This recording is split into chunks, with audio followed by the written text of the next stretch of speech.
Hey, what's up? This is Ricardo at Parts People, and in this video, we'll outline the steps for completing a part replacement on your Dell PC. Visit our website and use this coupon for a 5% off discount.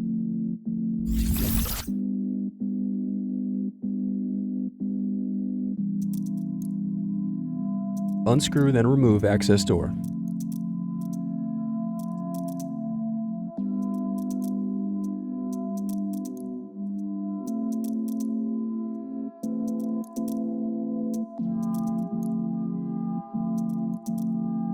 Now unscrew and disconnect battery.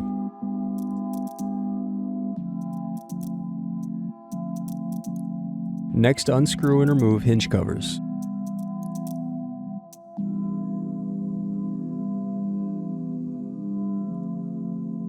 Thanks for watching. Don't forget to like and subscribe if you enjoyed this video.